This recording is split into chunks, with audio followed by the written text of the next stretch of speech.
were in the streets celebrating. She said, "We are grateful to the Ukrainian armed forces. Our boys are amazing." Video showed villagers embracing troops en route to the city. Kremlin remains defiant, insisting the withdrawal in no way represents an embarrassment for President Vladimir Putin, and the entire Kherson region is still part of Russia. I'm Ed Donahue. Officials now say that a former security guard who worked at the British embassy in Germany has admitted that he spied for Russia. David Ballantyne Smith pleading guilty to 8 charges under the Official Secrets Act. He's facing 14 years behind bars. More on these stories at townhall.com. My name's Adam Barada. I'm the owner of Advantage Gold, the highest rated precious metals firm in the country. Now, we've won the Best of TrustLink award 4 years in a row because we educate our clients on how to buy gold and silver the right way. We don't pay celebrity spokespeople millions of dollars. We'd rather pass that value on to you. Call 800-900-8000 and speak with one of our experts. We'll send you a free gold kit along with my latest national best-selling book, The Great Devaluation. Call 800-900-8000. Call 800-900-8000. The word is out. People are abandoning their overpriced wireless carriers and flocking to Pure Talk for the same 5G coverage, but at a fraction of the price. In fact, the average family saves over $800 a year when switching from Verizon, AT&T, or T-Mobile. Get unlimited talk, text, and 6 gigs of data for just $30 a month. Go to puretalk.com, then enter promo code HALF-OFF, and you'll save an additional 50% off your first month. That's puretalk.com, promo code HALF-OFF. There's a new product that just may stop the smash and grab thieves right in their tracks. Tasha Stevens reports. Missouri-based Density USA makes a product that emits a cloud of smoke or fog that's designed to deter thieves by making it impossible for them to see what they're trying to steal. Reportedly, the product's been around for about 10 years. It's commonly used outside the U.S. It takes about 45 minutes for the fog to dissipate. Tasha Stevens reporting. Well, controversy in the Rocky Mountain state. Colorado voters passing a ballot initiative. It would decriminalize psychedelic mushrooms for people who are 21 and older. He was one of the wildest and wackiest comedians of his time. Gallagher is dead at the age of 76. He made his mark in the 70s and 80s by smashing watermelons with a sledgehammer. Breaking news and analysis, townhall.com. WQXL Columbia, W264DF. From the Bart Fireside Studio, the solution for keeping you warm this winter. This is 107, The Point. What's your least favorite season? Now, if you're like me, it's cold and flu season. So get relief from it this year with Mucinex DM. With cough and chest congestion relief for 12 hours in just 1 dose. That's 3 times longer than 4-hour products. Mucinex DM makes any season comeback season. Even cold and flu season. Get 3 times the relief in just 1 dose with Mucinex DM. It couldn't be simpler. Nothing lasts longer among over-the-counter cough and cold remedies. Mucinex DM provides 12 hours of relief for chest congestion and cough, day or night. Use as directed. Please press button now. No, that number's bigger than the one I said.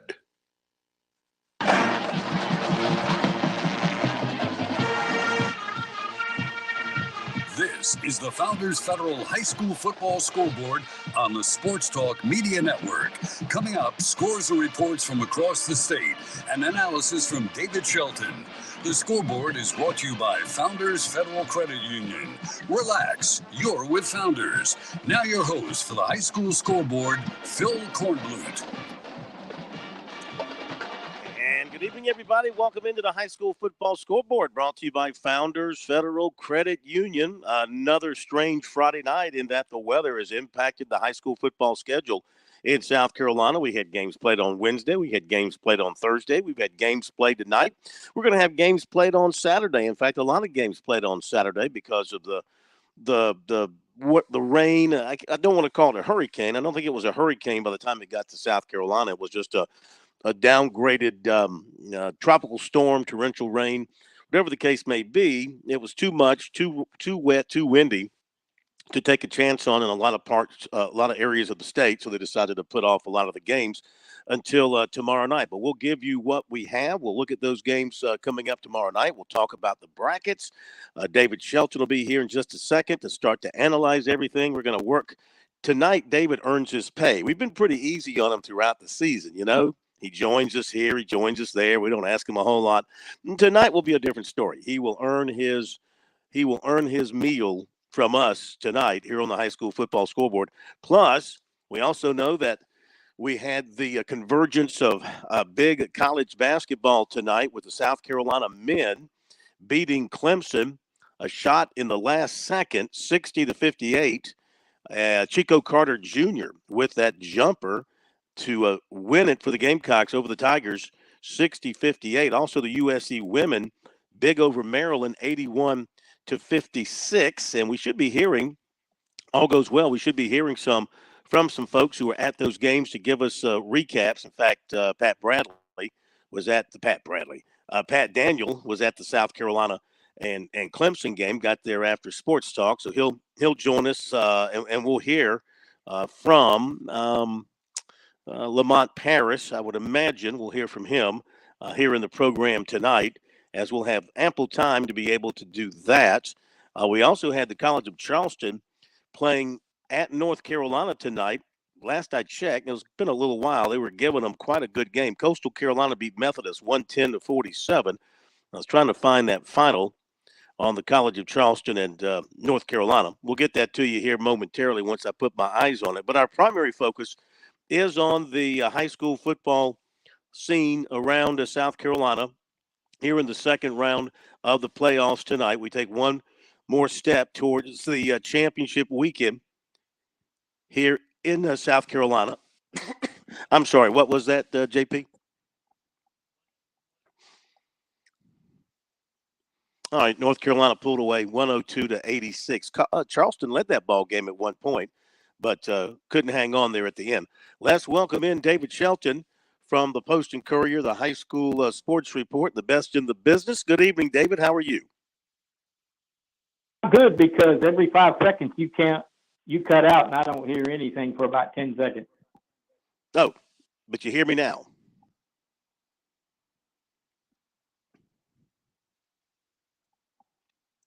Well, maybe he doesn't hear me now. Let's see if we can reconnect with David so he's on board with us, JP. While you're doing that, I'll start going over some of the final scores that we have in from games. Now, some of these games played tonight. Some of these games were played earlier in the week. We're just going to pass along the scores as if they were all played tonight, just to keep it simple. Not going to get into what day of the week it was. So in the upper state of the 5A playoffs, right now, Gaffney has beaten J.O. Mann, and that final score is 42-7. In the lower state, Fort Dorchester shut out Berkeley, and that final score was 46-0. So big showing there by Fort Dorchester as they advance 46-0. Burns and Blythewood in the 5A upper state, they're going to play tomorrow at 2 o'clock. In fact, we'll give you the entire schedule for tomorrow. I won't piecemeal it. We'll give it to you here in just a moment.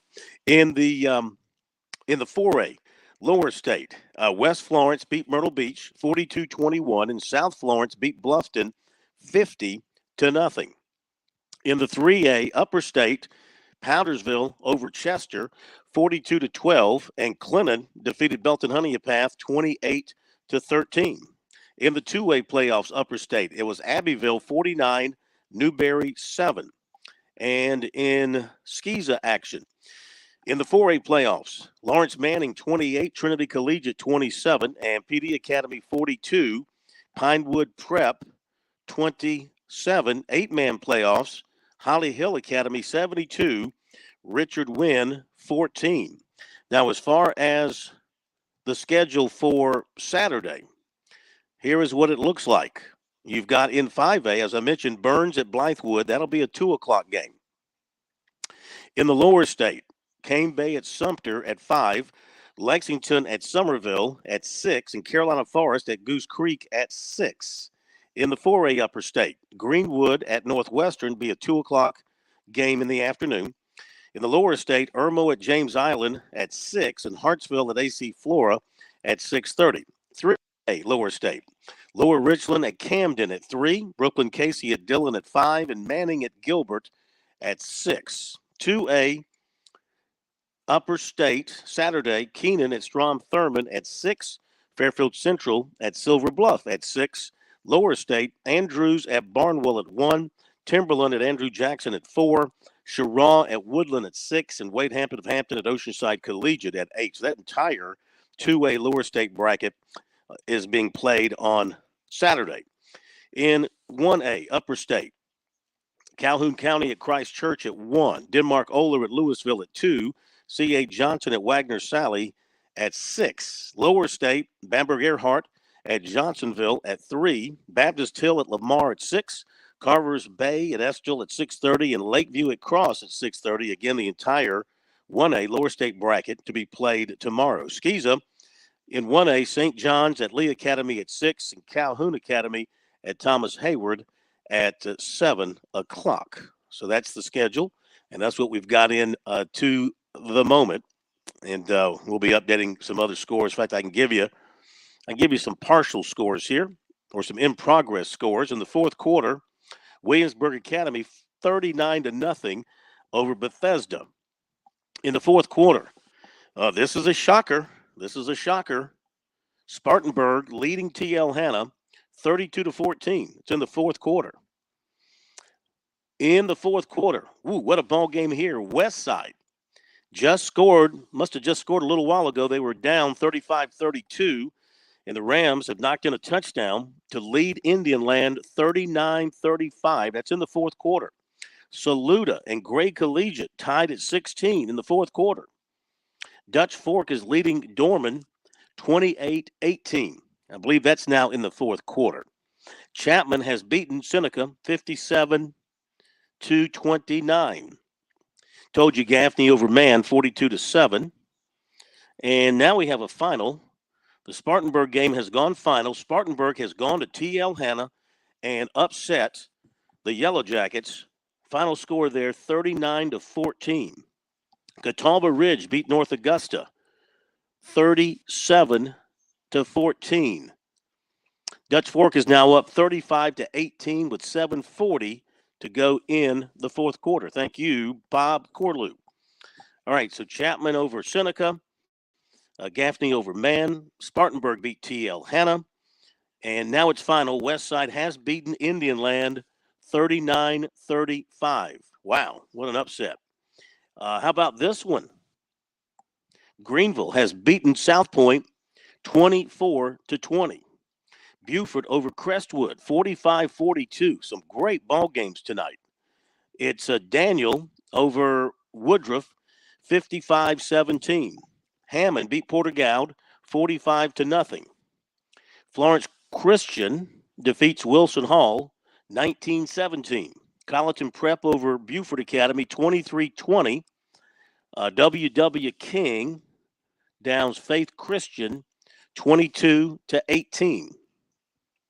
Let's see if I've got anything else for you here before we hit the break and then get David back on with us on the other side.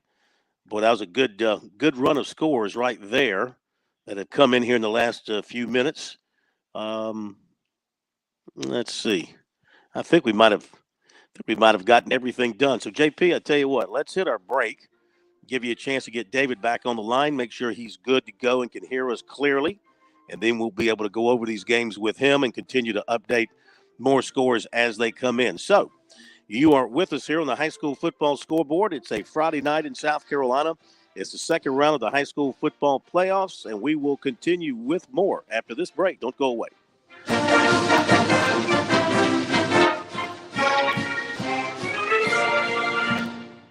Score a touchdown with Founders Federal Credit Union. With services like Founders Online and the Founders app, you'll enjoy all the perks of a big bank with local personalized service. Not a member? Joining Founders Federal Credit Union is easy. Visit relaxjoinfounders.com or one of our 37 convenient locations to see if you qualify for membership. Relax with Founders. Terms and conditions apply. Founders Federal Credit Union is federally insured by NCUA. Hi, I'm State Treasurer Curtis Loftus, and I've got a great gift idea that requires zero shopping, the gift of college savings. Future Scholar, South Carolina's 529 college savings plan makes it easy. Grandparents, friends, and family can all contribute to a Future Scholar account and know that they're providing a gift that will last a lifetime. If you're looking for the perfect gift this holiday season, look no further. Learn more about the smart, easy way to save and give this holiday season at futurescholar.com. When your day calls for some winning, why not watch your favorite football team at Dave & Buster's? We've got massive HD TVs and hundreds of the hottest new games. Sip from our chef-crafted cocktail menu with exclusive drinks such as the Strawberry Watermelon Margarita or Dangerous Waters. Cheer on the team with Cantina Nachos or wings featuring one of our 12 wing flavors. When your day calls for some winning, it's time for Dave & Buster's, where you can watch the games and play the games. Locations in Greenville, Columbia, and Myrtle Beach. You were always more than my mom. You were my role model, my best friend, and biggest supporter. You filled my days with unconditional love. And you also prepared for the day when you couldn't be here. Because of the woman you were back then, I'm able to be the woman I am now. Your planning made this moment possible. Set your family up for life. Southern Farm Bureau Life Insurance. Your friends for life. Life insurance isn't for you. It's for those you love the most. For a complete insurance review, call Buddy Bridges in Lawrence County at 864-923-2174, serving Lawrence, Clinton, and the shores of Lake Greenwood. Southern Farm Bureau Life Insurance Company, Jackson, Mississippi. Not licensed to do business in all 50 states.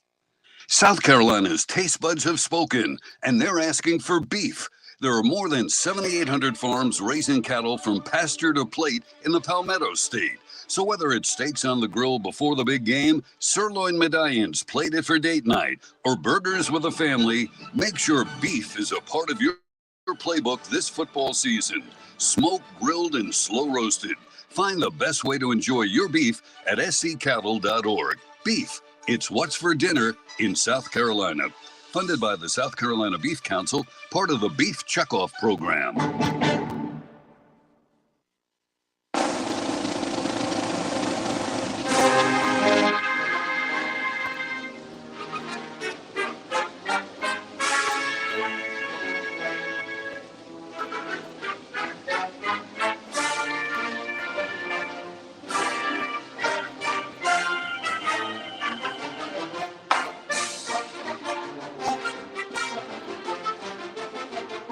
Okay, we're back on the high school football scoreboard brought to you by Founders Federal Credit Union here on this Friday night down here in Jacksonville, heading to Gainesville for South Carolina and Florida.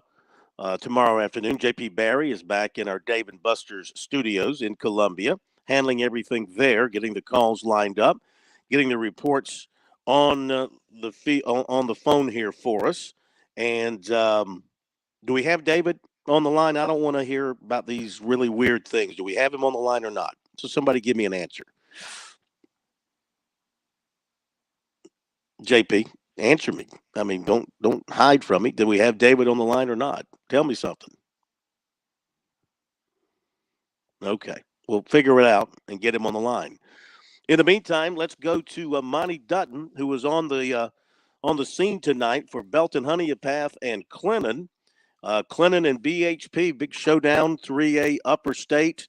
And Monty, great to have you with us. Give us a story on the Clinton victory tonight, 28-13, please. Well, I think that this is exactly what Clinton needed. They needed to be tested.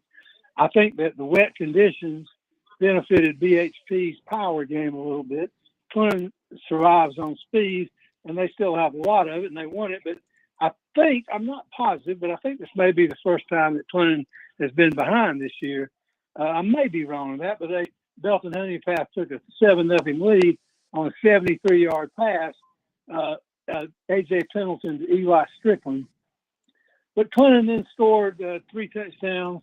And I really think that Belton Honeypath, by keying so much on Bryson James, they opened up a lot of plays. Also, Clinton scored their first touchdown right after the BHP touchdown. BHP wisely kicked it away from Bryson James, but Justin Copeland returned it 95 yards kickoff. And then Jaden Robinson had a 47-yard run, and then Copeland caught a 70. Justin Copeland again, a 75-yard pass from Bryce Young. I know that you want to know there's always dazzling Clinton passing stats. Young was 2 of 5 for 77 yards and a touchdown. The rushing, Jaden Robinson 6 for 99, James 15 for 79. Justin Copeland 1 for 55, and Josh Shun Copeland was just 9 for 23. So Belton held him down, and BHP was stopped 4 times in the game on 4th down. But I think Clinton needed to do some things. Like, for instance, they did cut down their penalties. They still had some, but it was the type of game Clinton needed to be tested, and they were. So a 15-point margin is the second lowest margin. The only time Clinton gave up 34-20 to Newberry early in the season, but since then it's been 50-19 every week. So it was a nice win for Clinton. They advanced to the next round. Keep going, Monty. Have I been on? Yes, sir. You've been on. Keep going. Okay, I'm sorry. There was so much people talking that I didn't understand. Yeah. Anyway, I think it was just what Clinton needed. They reduced their mistakes. They stopped BHP on 4th down, and they faced a powerful opposition. And it's very unusual for an 11-0 team to play a 10-1 in the second round of the playoffs.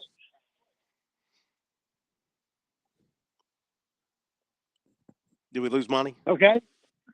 You still with us? Okay. Yeah, we got you. Keep going. You're going. Okay. You're doing fine. I just keep hearing other people talking. I apologize. I should be more professional than that. We've all got voices in our heads, so don't let it bother you. Yeah. Sometimes I do when I'm not even on the radio. Right. But BHP effectively kept the ball away from Clinton and made Clinton work, and that was what the Red Devils needed, in my estimation. And so, I mean, they found a way to win on a night that they just didn't chew up somebody, right? You mentioned the regular season game against Newberry, but I'm sure their coaching staff must feel really good about the fact that they won a game in which they were kind of pressed a little bit. The Newberry game, they won 34-20, but they were ahead 27-6 at halftime. So this was a close game until the fourth quarter, and I think that it was, as I said, they've got, I believe, is it at Chapman next? Didn't Chapman win their game? Yeah, Chapman won 57-29. So Chapman will be at Clinton next week, while Daniel takes on Powdersville, I believe. That's correct. Yeah, Daniel beat Woodruff 55-17, and Powdersville beat Chester 42-12. Well, the Red Devils are right there, and there's one more week at Wilder Stadium, which has been packed like the old days this year. And there was a big crowd. Belton Healthy Press brought a lot of people, and it also it sort of proved my point. A couple weeks ago, I wrote that Wilder Stadium was the only field in the state where the sidelines was worn out more than the middle of the field, because Clinton had so many breakaway runs down the sideline. And with the mud tonight, that was just about the case. They tearing up the side down the sideline, huh? Yeah. This is a very fast-running team, and the wetness took away some of that speed. And Belton Honeypath, Marquise Henderson had 105 yards. He was the game's leading rusher for Belton Honeypath, and their quarterback is a multi-purpose player. Clinton got them he had 102 yards rushing, but only 59 net because he got sacked a few times. But Belton Honeypath was just the team that could give Clinton a really good game when the conditions were not perfect, and Clinton had not played in anything but perfect conditions this year. Monty, we thank you as always. Look forward to hearing you next week at that showdown. Be the upper state semifinals, Clinton and Chapman. Look forward to hearing from you. Thank you very much, sir. Well, Clinton beat Chapman 49-19 early in the year. I think that was the score. But I mean, Chapman is undoubtedly much improved, and there's a lot of incentive. Thank you, my man. Talk to you next week. Okay, bye. Thank you. All right, Monty Dutton, story on the Clinton and Belton Honeypath game. Billy Baker, back from illness with us somewhere out on a field somewhere. Billy, take it away. What you got, my man? Hey, Phil, we're At Winsburg Academy tonight in the SCISA AA semifinals game, the Stallions win 38-8. The storyline, Teague Ward, outstanding junior prospect in South Carolina, rushes 6 times for 77 yards and 2 touchdowns. Camden Moore, speedy tailback, 10 carries, 50 yards, 1 touchdown. Conrad Balder, the outstanding junior quarterback, of 11 for 150 yards passing. On defense, Marsh leads the way with 5, Ard with 5. Don Shelley has won 9 state championships. He'll be playing for his 10th state title on Saturday, the 19th at Charleston Southern University against Colleton Prep, a 23-20 winner tonight over Beaufort Academy. I give you Don Shelley. He has over 300 wins. He'll be going for his 10th state title in SCISA AA, winning tonight 38-8 over Bethesda. I give you Don Shelley live from the coach's office here in King Street. Thank you very much, Billy. On the scene. How you doing? Coach, congratulations. We've talked to you many, many times about this. Here you go again. Congrats on the win and moving on to a chance for another state championship. How's it feel? Oh, it's great. It's great. The boys have worked hard all year, and they deserve the opportunity. You know, you must have played some really good defense tonight, allowing just the 1 touchdown. Yes, we did. We kind of bent a little bit, but never broke, and the kids made the plays when they needed to. And offensively, Billy touched on a few guys. Recap for us your view on how your offense played tonight and some of the guys that stood out to you. Well, it was kind of overall performance. Nobody had any great stats. Our quarterback threw the ball well. He was 9 for 11. Finishing the even though it was raining most of the first half, not raining hard, but the balls were wet. But he did a good job. How about this matchup with Colleton Prep next week? How do you see it? Well, we haven't played them this year, but they I've seen them on film a lot. Playing other teams. I haven't watched them that closely because I was watching other teams, but they're a quality team. Got some real good athletes, and it's going to be a test. Quite a test for us next week. Well, congratulations once again. Thank you for joining us here on the high school scoreboard. Thanks to Billy Baker. And good luck. We may talk to you again next Friday with another trophy in your hands. Well, I hope so. Thank you, Coach. Thank you very much, Coach Don Shelley, who has been through this a lot of state championships, as you heard Billy Baker say. What did he say? He's won 10 state championships or something like that. We're going for a 10th, going for another one next week against Colleton Prep. Okay, we're going to hit the break here at the bottom of the hour. I think we've got David now squared away, and so we will reconnect with him, bring him on board in the next half hour, start to really analyze a lot of this stuff and talk about some of these games coming up on Saturday, as we have, of course, a number of games that were delayed because of the weather. That's coming up after the break here on the Founders Federal High School Football Scoreboard. Paid for by Christian Care Ministry. If you feel like you're stuck with a healthcare plan that isn't affordable or you simply just don't like how it works, well, right now, during open enrollment is a perfect time to switch to MediShare. The typical family saves $500 a month when they join MediShare. And what's more, they like it. MediShare has double the customer satisfaction rate compared to the industry. That's double. And MediShare is the most trusted name in healthcare sharing. It's been around for 30 years. It's shared more than $4 billion in healthcare bills. And here's why now is the perfect time to make the switch. If you join MediShare Complete by January 1st, they will waive your new member fees and you'll save an additional 10% off your first year. No fee to join, 10% off every month for all of next year. But again, it's a limited time offer. So yeah, you're not stuck. You've got a great option. Call now, 844-94-BIBLE. That's 844-94-BIBLE, 844-94-BIBLE.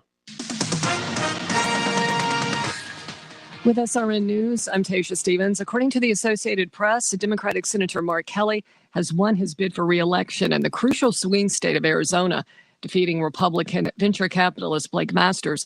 This places his party one victory away from clinching control of the chamber for the next 2 years of Joe Biden's presidency. With Vice President Kamala Harris's tie-breaking vote, Democrats can retain control of the Senate by winning either the Nevada race, which remains too early to call, or next month's runoff in Georgia. Republicans must win both of these races to take the majority. Republican Joe Lombardo, the winner of the race to become governor in Nevada. Lombardo previously served as the sheriff of Clark County. Senate Democrats waiting until the week of December 5th to hold their leadership elections. Holding off means they'll know which party will be in the majority. Senate Majority Leader Charles Schumer, or Chuck Schumer, is expected to win re-election. This is SRN News. I've been talking about the people at Stone Interiors from the very beginning. They did the incredible granite counters, the beautiful granite tabletop in my home. Our kitchen is our focal point of our house. The countertops are just gorgeous. When I talk about a local company with tremendous ethics, great workmanship, someone who sees a project through from start to finish, I'm describing Stone Interiors. So have you thought about some granite or marble countertops? What about a backsplash in your kitchen? You want to retile that bathroom? Did you know you can actually go online to stoneinteriors.com, go through their visualizer software, and design your whole kitchen, your whole bathroom project? It is so cool. If that's not for you and you want to visit their showroom, they'd love to have you come out and visit at Stone Interiors, or they can even come to you when it's convenient. For more than 20 years, Stone Interiors has done this thing the right way. Call them 461-8950 to make an appointment, or visit them at stoneinteriors.com. That's 461-8950 or stoneinteriors.com. Have you fallen behind on your taxes and might be facing IRS penalties? Have wage garnishments, levies, or liens? Have unfiled tax returns? You want someone local and qualified. Don't fall for those national spots. Meet with me, Teresa, at Capital City Professional Services, and let me help you through your tax maze. I can help with all your tax resolution issues. There are options to get you back on track. Call Capital City Professional Services, 400-8683. That's 400-8683. Fran Halloran here. Now listen closely to what I'm about to say.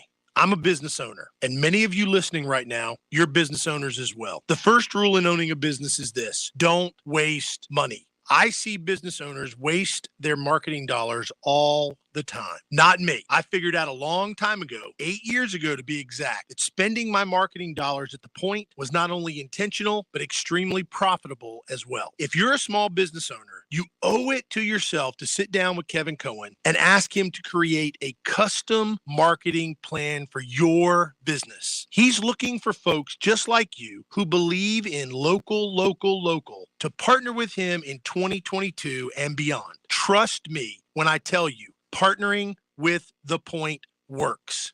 You will see results and your marketing budget will no longer be wasted. Give Kev a call at 803-563-8558 and tell him the Money Coach sent you. There's hundreds of fun and simple things you and your family can do to live a healthier lifestyle. Here's 20 of them. Walk to work, walk the dog, have the dog walk you, take a hike, take a bike, skate, dance, hop, jump, do the Humpty Hump, skip seconds, skip dessert, skip to my lube, don't skip breakfast, drink H2O, lower your sodium, raise the roof, shake your booty, stock up on vegetables, and don't forget to eat them. Search We Can online to find more ways you and your family can get healthy together. A message from the Ad Council, HHS, and NIH's We Can program.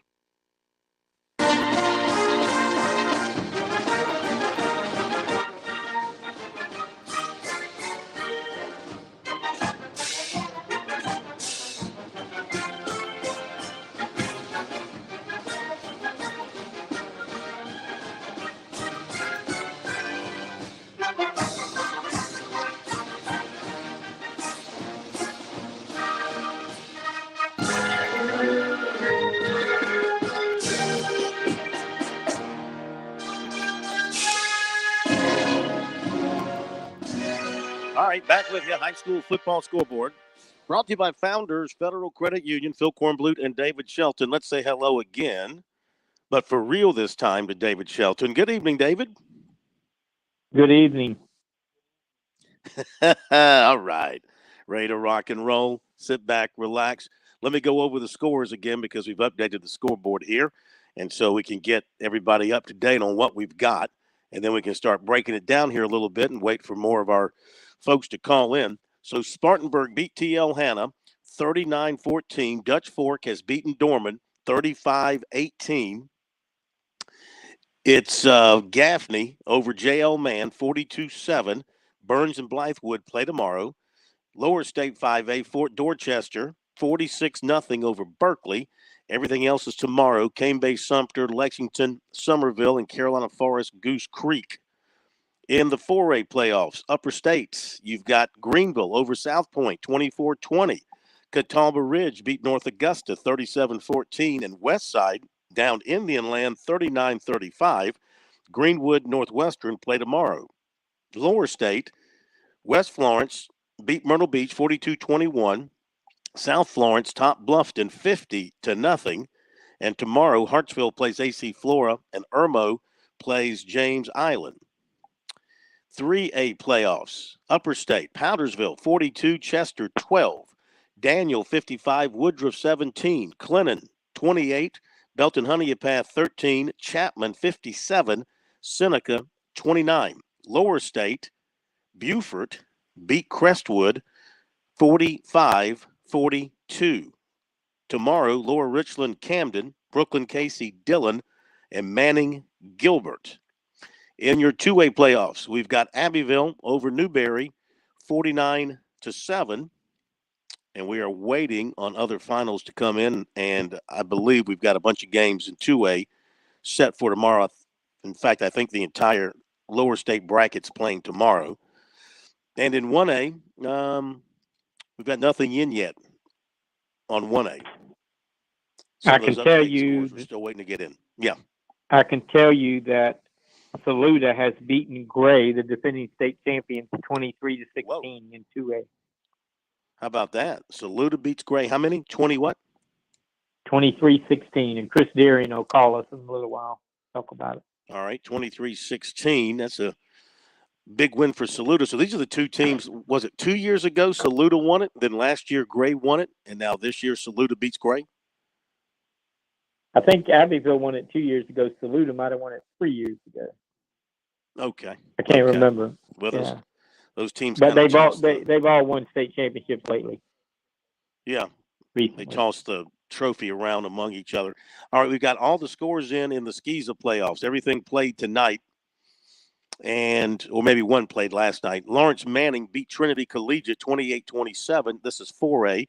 Hammond 45, Porter-Gaud nothing.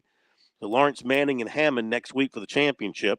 3A, PD Academy 42, Pinewood Prep 27, and Florence Christian 19, Wilson Hall 17. So it's PD Academy, Florence Christian for the championship next week. 2A playoffs. Williamsburg Academy 38, Bethesda 8, and Colleton Prep 23, Beaufort Academy 20. So Williamsburg and Colleton next week for the championship. And in 8-man. We've got Holly Hill Academy 72, Richard Wynn 14, and W.W. King 22, Faith Christian 18. So it'll be Holly Hill and W.W. King next week for the championship in 8-man football. I don't think we have a 1A. We don't have a 1A final. They play tomorrow. Thomas Hayward plays somebody, and Lee Academy plays St. John's Christian. Yeah. Let me double check this here. I've got a list of the games on Saturday, and let's see. 1A, St. John's at Lee and Calhoun at Thomas Hayward. That's what you got? That's it. Yeah. And all of the 1A in the high school league, the entire 1A lower state bracket is playing tomorrow. Bamberg, Earhart, Johnsonville, Baptist Hill, Lamar, Carvers Bay, Estill, Lakeview, Cross. Upper state 1A, you got three of them. Calhoun County, Christchurch, Denmark, Ohlert, Louisville, C.A. Johnson, Wagner, Sally. And then in 2A, the entire lower state bracket plays tomorrow. Andrews, Barnwell, Timberland, Andrew Jackson, Sherrall, Woodland, Wade Hampton of Hampton, Oceanside Collegiate. And upper state, Keenan, Strom, Thurman, Fairfield Central at Silver Bluff. In 3A, lower state tomorrow, Lower Richland, Camden, Brooklyn, Casey, Dillon, Manning, Gilbert. And in the 4A lower state tomorrow, Irmo, James Island, Hartsville, AC Flora, upper state, Greenwood, Northwestern. And then 5A, upper state tomorrow, Burns, Blythewood, lower state, Cane Bay, Sumter, Lexington, Somerville, and Carolina Forest, Goose Creek. So, David, let's begin. Back in the 5A, we got to talk about Spartanburg going to TL Hanna, knocking off the Yellow Jackets 39-14. Your first reaction to that? Not surprised. I think we saw over the course of the year that TL Hanna was giving up a lot of points. They were winning games, but they were having to score a lot. I just felt like Spartanburg go over there and beat them. Probably the type of game I thought. Maybe thought it might be a little closer, but I thought Spartanburg's playing really well right now. And TL Hanna was winning games. You know, they eking by several games, and I felt like when you get to this point, the luck's going to run out. This Spartanburg team, you know, they got off to kind of a slow start. Now, I think they played some pretty good competition early in the year, but as I recall, they kind of got off to a slow start. And when did things seem to start turning for them? Did it have to do with Jeter, the quarterback, maybe settling in and getting a better grip on things, or what do you think made the difference and turn things for them? Well, I mean, it had to do with the schedule they played. They started playing teams they could beat. They were played a very tough schedule, and I remember when they were like 1-3. You remember they lost to Dutch Fork on the last play of the game. They lost to Grayson, Georgia. They lost to somebody else in Georgia, and everybody's wondering what's going on with Spartanburg. I said, just wait. They're gonna be fine, and here they are. They're gonna be fine, and they get another shot at Dutch Fork now. Probably should have won that game earlier this year, so they won't go in there intimidated. They'll go in there thinking they can win the game. So Dutch Fork's going to really have to play. That's going to be a heck of a football game. Yeah. What'd you think of the way Dutch Fork handled Norman tonight down here in Columbia, 35-18? Yeah, I said on the on Bobby Harton's show down here, he asked me about that game, and I just felt like Dorman would have to score 30 points. I felt like they could score some, but Dutch Fork's really good, and holding them under 30 is very difficult. And now it was under 30 until the last couple of minutes when they scored to go over 30. But I felt like Dorman, I think anybody that beats Dorman is going to have to score 28 to 30 points and then hope that's enough, because I just don't see Dutch Fork. You know, they did turn it over a couple times tonight, but I just don't see them just getting shut down offensively. Not now that they're healthy at quarterback, and Jarvis Green had a big night tonight. He's playing out of his mind. So, you know, Spartanburg's got a shot. But again, I think they're going to have to score some points, because I don't see anybody just totally stifling Dutch Fork offensively.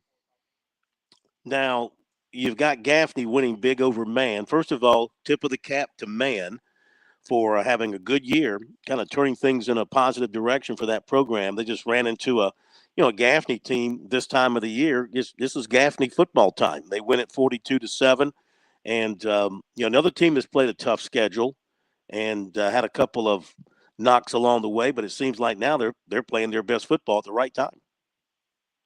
Yeah, I mean, it's November. Gaffney's going to be playing well in November, and you mentioned JL Man. They did have a great season, and they're kind of turning it around. But you're still in the 5A ranks. There's still the haves and the have-nots.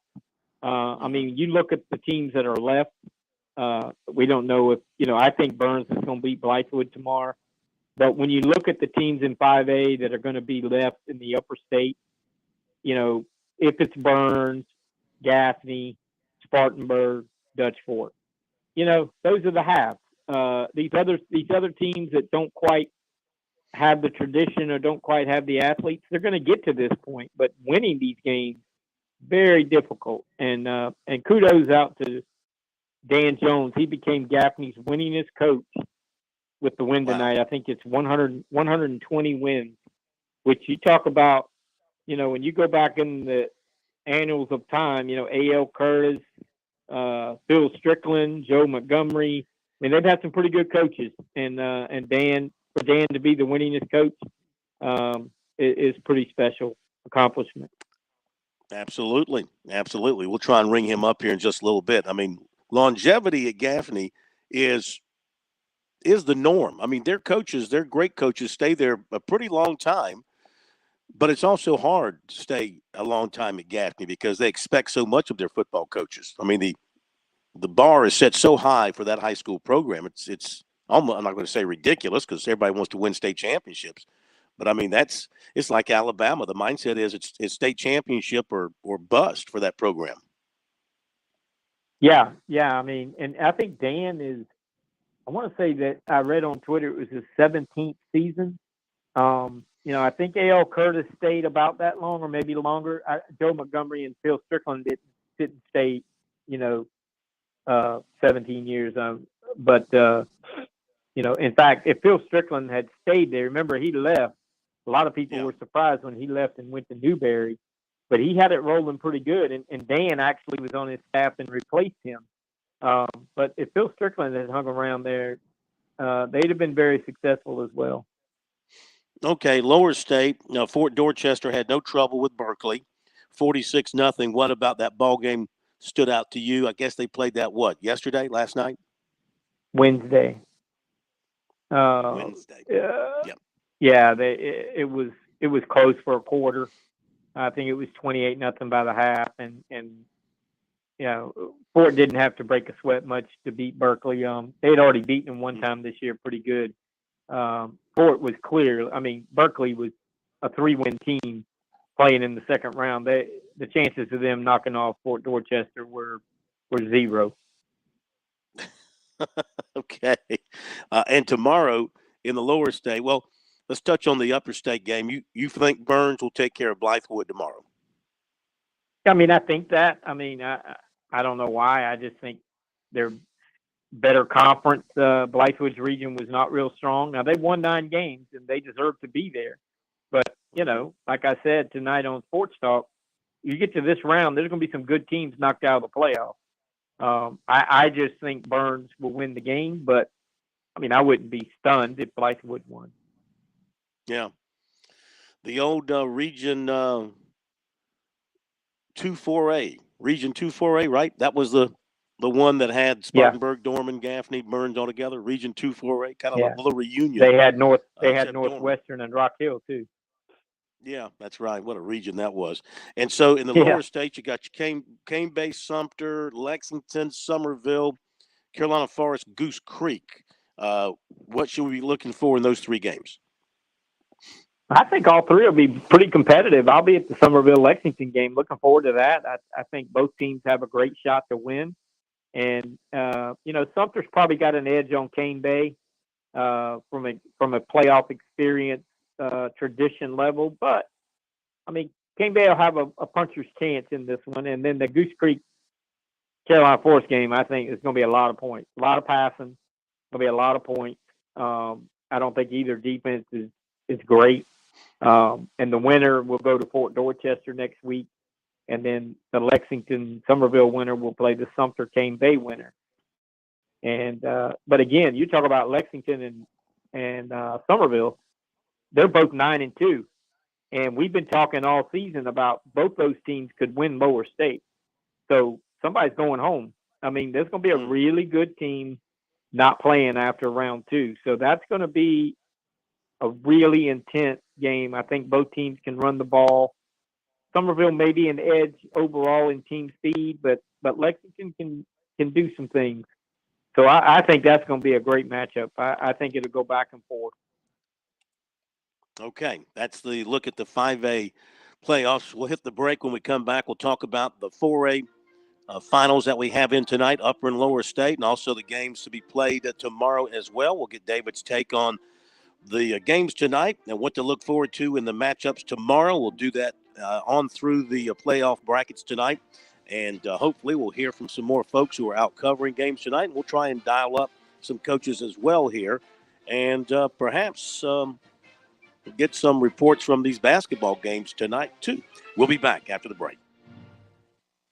Founders Federal Credit Union knows your life is busy and your money is important. We are proud to offer local personalized services and convenient online services like Founders Online and the Founders app. You'll love being with us as much as we love serving you. Visit relaxjoinfounders.com or one of our 37 convenient locations to see if you qualify for membership with Founders. Relax, win with Founders. Terms and conditions apply. Founders Federal Credit Union is federally insured by NCUA. Touchstone Energy cooperative members save more on electricity, and members save more on insurance, groceries, healthcare, restaurants, travel, concerts, and sporting events through Co-op Connections. Touchstone Energy is an alliance of the member-owned electric cooperatives, and as a member, the power is yours. Experience the power of co-op membership with Touchstone Energy and find out how much you can save on electricity and a whole lot more at touchstoneenergy.com. Hi, I'm State Treasurer Curtis Loftus, and I've got a great gift idea that requires zero shopping, the gift of college savings. Future Scholar, South Carolina's 529 college savings plan makes it easy. Grandparents, friends, and family can all contribute to a Future Scholar account and know that they're providing a gift that will last a lifetime. If you're looking for the perfect gift this holiday season, look no further. Learn more about the smart, easy way to save and give this holiday season at futurescholar.com. In Columbia, South Carolina, game days are our specialty. Whether you're watching the game from inside the stadium or from the big screen at your favorite local spot, the energy remains the same. Craft the perfect fall Saturday in a city where there is plenty of action on and off the field. From tubing and kayaking to Soda City to rooftop restaurants and plenty barbecue. We're ready when you are. Plan your weekend at experiencecolumbiasc.com.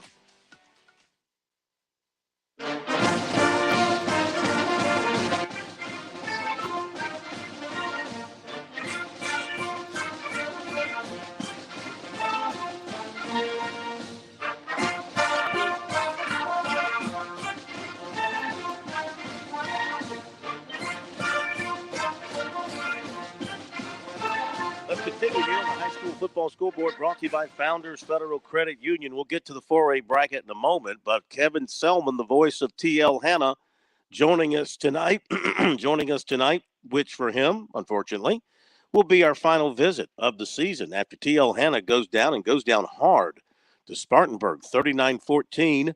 Kevin, thank you for joining us. Could you see this coming, or is this a total surprise to you?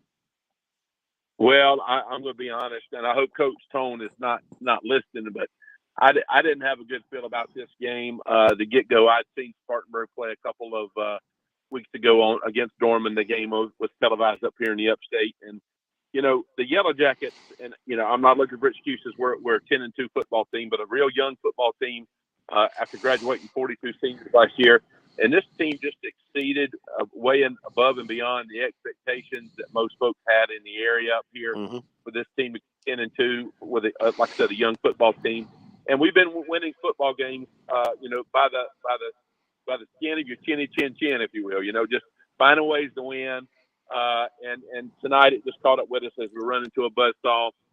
The young man that answered the phone, he had some fun with me because he was telling me, I think he went to Spartanburg, and he said they got revenge for him tonight. This was the Vikings stopped a win streak Hanna had against the Vikings. This is the first time that Spartanburg has beaten Hanna since 2016. The Jackets have been on a roll against the Vikings, but tonight it was definitely the Vikings' night in a big way. It was really never close. I believe it was 23-0 before the Jackets ever got on the board, and just weren't ever able to catch up. The quarterback Jeter for the Vikings, I believe he's an East Carolina commit. Big night throwing in, running the football, and leading that Viking offense in a big way. Wow. Yeah. 39-14. That's pretty solid. What's coming back for Hanna? You got a good foundation to build on for next year? A big foundation coming back. Most of all of our defensive back. We do lose our quarterback. He was a one-year starter. And, you know, the wing tee phone booth football that Hanna runs, you know, all the systems, all the grades, and the middle school JV, they all run the same system. I think most school districts do that now. The Little League teams here in town do that. And all of the C team, the JV teams for Hanna all went undefeated. So a lot of experience going to be coming up on the team for a team that's got a lot coming back next year. Offensively, got a lot of guys coming back too. But so it's a bright future for the Yellow Jackets, and honestly, you know, if you'd have told most folks around here that the Jackets would go 10-2 this year, I think everybody would have signed up for that. But you hate to lose, but at some point in time, you knew it was going to come to an end, and tonight, unfortunately, was that night. Well, they've built a great program. That's the thing. Year in and year out, they're right there now. and you can expect more of the same next year. And then we'll expect you to call us every Friday night again next season, and we really appreciate it. We'll do that. As I was listening, and before I come on, you were talking about the region that has Spartanburg, Gaffney, Dorman, and Burns, and that wonderful region up there. And the thing about that is that we play those teams, it seems like every year now in the playoffs, and had a lot of success with them against those teams. So I feel like kind of belong. I feel like we've been there now for, 7 or 8 years and playing with those guys in the playoffs. So definitely looking forward to next year and being back in the conversation again. So I appreciate you having me on this year and look forward to doing it again next year, Phil. Thank you, my friend. We appreciate you. Have a great weekend. Enjoy the Clemson game tomorrow. Yes, sir. Maybe I'll see you there. Nope, I'm down here in Florida. You'll see me in a couple of weeks, though. All right. Well, have a good time down in Gainesville. All right, buddy. Thank you very much. Kevin Selman, story on TL Hannah Spartanburg, David. So the Vikings move on, but Hannah will be back, right? Like he said, they've got a great foundation, a lot of returning starters, got to find a new quarterback, but they've established themselves as an annual contender now. And some years you make it deep, and some years the travel is cut short. Yeah, I mean they're going to be always in that final 8 in the 5A ranks. Like you said, some years you get the right matchup, you get the breaks, and some years you don't. And I just don't think this was a good matchup for them tonight. I thought going in they just like he said, they won some games late and kind of crazy, and I just didn't think that was going to happen tonight.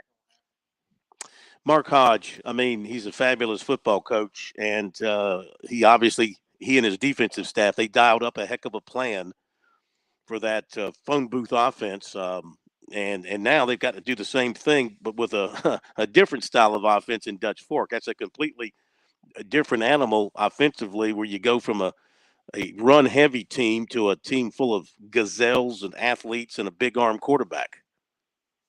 Yeah, it'll be a different preparation for sure. But Mark Hodge is a defensive guy. I mean, he'll figure something out. It just comes down to execution. They'll have a plan. You just got to execute it, and tackling Jarvis Green is part of that plan, and not a lot of people tackle the guy. No, he's really, really good. Hard to believe he's going to leave the state and go play for James Madison at this point. Neither South Carolina nor Clemson would turn up the interest. I just saw on Twitter Tom Knotts was getting interviewed, and the clip was he said, I don't know why Dabo and Beamer aren't knocking this kid's door down. And I replied to the tweet. To me, I've always compared him to Travis Etienne. Could catch the ball out of the backfield, has good speed, can run inside. I don't know why they didn't recruit him. Either school. He's going to be a really good player in college. All right, we got to hit the break, David. We'll pick back up on that and the rest of the scoreboard when we come back. Local in the morning, afternoon, and evening. Columbia's local talk radio experience. 107 The Point. Make thepointradio.com. The Point. The Point. WQXL Columbia, W264DF. From the Bart Fireside Studio, the solution for keeping you warm this winter. This is 107 The Point. News this hour from townhall.com. I'm Tasha Stevens. According to the Associated Press, Democratic Senator Mark Kelly has won his bid for re-election in the crucial swing state of Arizona, defeating Republican venture capitalist Blake Masters. This places his party one victory away from clinching control of the chamber for the next 2 years of Joe Biden's presidency. With Vice President Kamala Harris's tie-breaking vote, Democrats can retain control of the Senate by winning either the Nevada race, which remains too early to call, or next month's runoff in Georgia. Republicans must win both of these races to take the majority. Republican Joe Lombardo is the winner in the race to become governor of Nevada. Lombardo previously served as the sheriff of Clark County.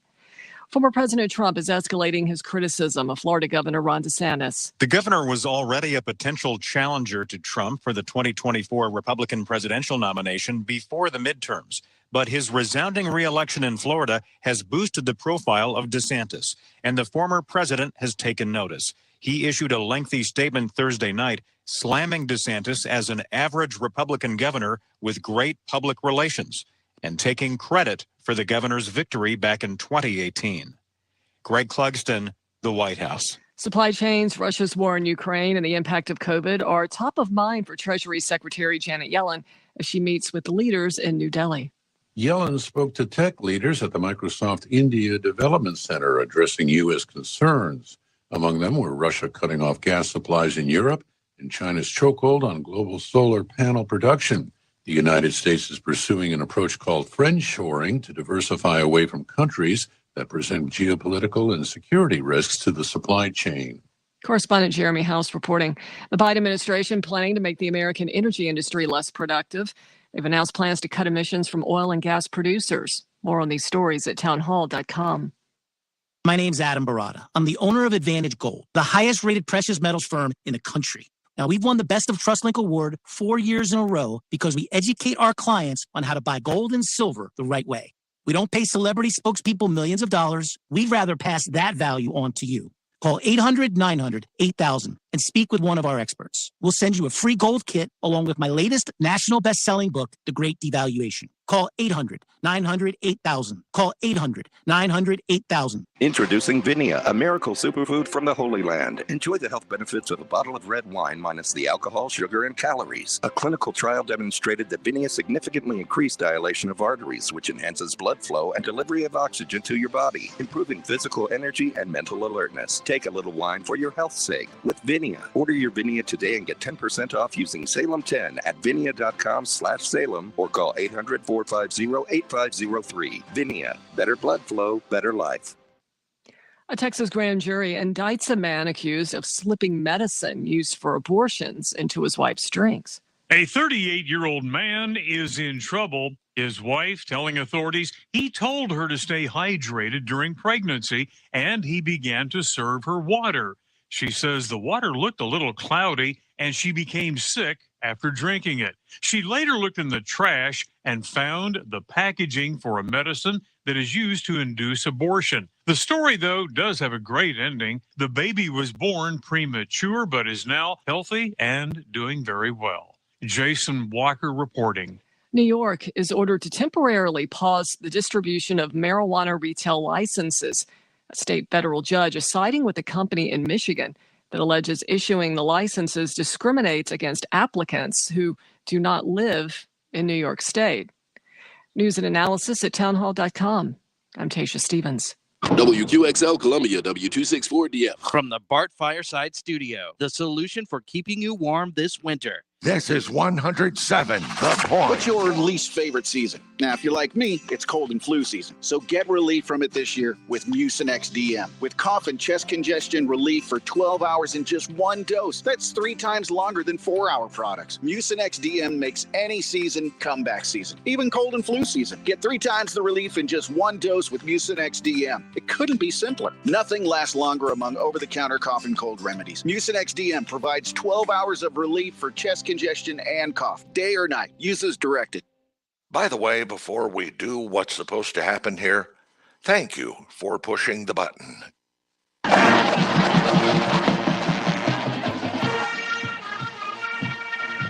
This is the Founders Federal High School Football Scoreboard on the Sports Talk Media Network. Coming up, scores and reports from across the state and analysis from David Shelton. The Scoreboard is brought to you by Founders Federal Credit Union. Relax, you're with Founders. Now your host for the High School Scoreboard, Phil Kornblut.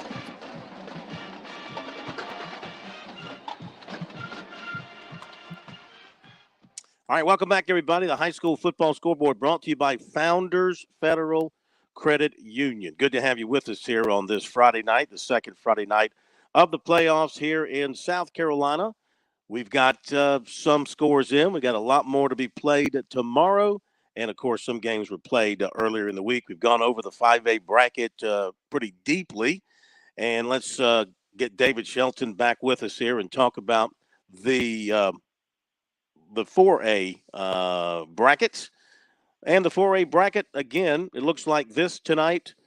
Greenville 24, South Point 20, Catawba Ridge 37, North Augusta 14. Westside over Indian Land 39-35, and Northwestern Greenwood play tomorrow. In the lower state, West Florence 42, Myrtle Beach 21, South Florence 50, Bluffton nothing. Those games were played Wednesday.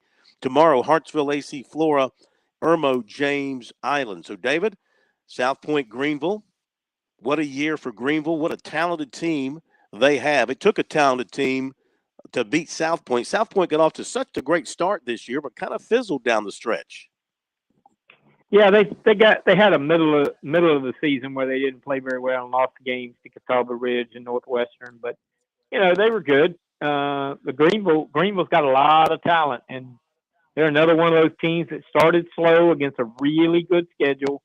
A lot of people asking, what's wrong with Greenville? We thought they were going to be good, and the old sage just sits over here and says, give it time. They'll be back, and here they are. And I still say they're good enough to win the upper state. Now, whether or not they do that, I think Catawba Ridge is good enough. I think Northwestern's good enough. Westside may be the least likely of the four in the upper state, but they won. They scored with 3 seconds left in the game to win that game tonight. That game went back and forth, and they got a touchdown with 3 seconds left to win it. So they're going in with a lot of momentum. Those games in the upper state are going to be really good next week. How'd they score? Did you catch the details? The big running back, Puckett, he run it in from like a couple of yards. They were down. Right. They were down, I think, 3, and I guess I'm trying to remember. Instead of kicking a field goal, they went for the win, and either way, they won the game. All right. So great win for Greenville. What a revitalized program that has been over the last several years. Of course, it really goes back a few years ago because they had some good quarterbacks. They had some good throwers and receivers, and they were putting some points on the board. But this team seems like it's really special with what they've got at receiver, what they've got on the offensive line, the players they are producing now. Now, what about Catawba Ridge? What a job they've done, considering they lost a superstar quarterback after last season in Jaden Davis, and they continue to win big this year, 37-14 over North Augusta. Are they in a situation where they can just roll another quarterback in there after they lose a really highly prized one like they did? Well, I think they play really good defense. That helped them a lot. They played really good defense tonight, and tonight they just made some big plays in the fourth quarter. That game was 21-14, and they just reeled off like 2 or 3 scores in the fourth quarter. So what you have over there is just a group that believes. They played Northwestern off their tails, lost that game, but they showed very well. And like I said, I mean, they're good enough to win the upper state. Just about all those teams are. So we'll see what happens. All right. And we've got, again, in the upper state. Oh, how about Westside, Indian Land? Westside 39-35. Great battle there. Westside scored late. They were down 35-32, scored late to win it 39-35. Scott Early getting it done. A lot of offense tonight. This team surprised you to be moving to the third round? Do you think they'd make it that far? I thought they had a shot. I don't know if I see them getting past next week, but I thought they had a shot.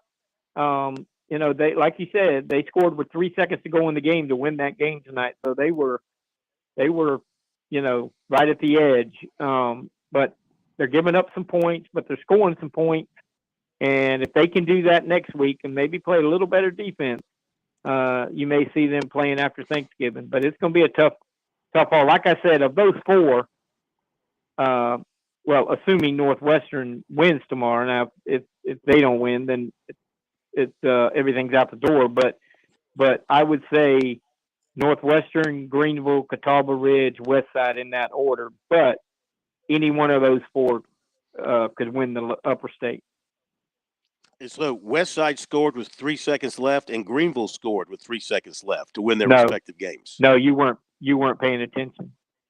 Oh, Greenville won. Greenville did not score at the end. They held on at the end. Westside scored at the end with 3 seconds left. You got to pay attention. Thank you for correcting me. I'm trying. I know you're getting old, and I know your brain is all over the Gamecocks beating the Tigers finally in something. And I know you just are so excited. But we're talking about high school football, so you got to zone in and focus. I'm zoned, baby. I'm in the zone. Lower State. I think you're medicated. The two Florences win. West 42-21 over Myrtle, and South 50-0 over Bluffton. So West has got to deal with Hartsville AC Flora, probably Flora, and South Florence, Irmo James Island. But again, the two teams, and boy, I tell you what, we thought the regular season game was going to be something, but it turned out to be a rout. But if they meet again in the lower state finals, that will become the biggest game ever in the city of Florence. But they still have some work to do. Yeah, assuming Flora wins tomorrow night against Hartsville. You know, Hartsville's a team that can score some points, but their defense has given up a lot of points. And I think AC Flora is the better team. West Florence beating them will be a tall challenge, but I really like South Florence to beat either James Island or Irmo next week. I think, you know, they're number one, they're undefeated. They ought to win. I don't think I'm talking about anything that anybody else isn't thinking. I think South Florence is gonna be in the lower state finals, and whether it's West Florence or AC Flora, or, you know, if Hartsville can pull the upset, we'll see. But I just don't see it tomorrow. Okay. We have Chris Deering standing by. He was at the Saluda Gray Collegiate game. What a game that was in the playoffs tonight. In the two-way playoffs, couple of teams with championship pedigrees. This time it's Saluda, the winner over Gray Collegiate, 23-16. Chris, welcome in. Give us some details how Saluda won this one, please. I just like the way David keeps you in line and tells you to get in check with the high school sports. I mean, he's doing a really good job of keeping you in line tonight, Phil. So the leash is getting shorter and shorter. That's all I can say. He's cut my leash down. Yes. Okay. Tonight, Saluda, like I say, a big win on the road against Gray Collegiate. The story of this game has definitely got to be the Saluda Talik Mathis. He did a little bit of everything tonight. He played defensive back. He played running back. He played wildcat quarterback. He returned kicks. I think he ended up with 155 yards rushing and 106 yards receiving on the night. So a pretty good effort for him tonight. His in the fourth quarter, he carried the ball every single play. They lined up in the wildcat and just gave it to him. And his touchdown with about 9 minutes to go proved to be the difference. And Saluda has knocked off the defending Class 2A champions. Wow. They gave him the ball every single time and just let him carry the mail for him. Yeah, they just put him in the wildcat. The quarterback got hurt. I saw he was on crutches at the end of the game. But they might have done this anyway because they weren't throwing the ball particularly well. And they got a pretty big offensive line up front. So Mathis he's a north-south selection. He's going to be in the north-south game this year. And, you know, really special player. I hadn't seen him play until tonight. And I came away really, really impressed. He, like I said, he never came off the field. Saluda got down 9-0. They fumbled the first two offensive plays of the game. The first one was in their territory, but Gray could not capitalize. And the second one, it was after a punt down to the 1 yard line, and Gray got a safety off of it. So it didn't look good early. Like I said, it was 9-0 at the end of the first quarter. Mathis scored right before the half to make it 9-8 at the half. And then, you know, just they got down 16-8, but they never really wavered. Decided to give it probably to the best player on the field tonight and got behind him and rallied for the win. So what are they going to do at quarterback next week, Saluda?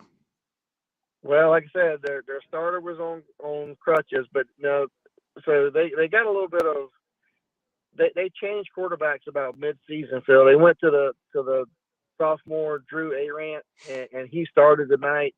The other kid did play a little bit of quarterback, Josh McCrary, but he played defensive back as well. So he's an option to move back to quarterback. And the way Mathis ran it tonight, I mean, I might just put him back there and let him go with it.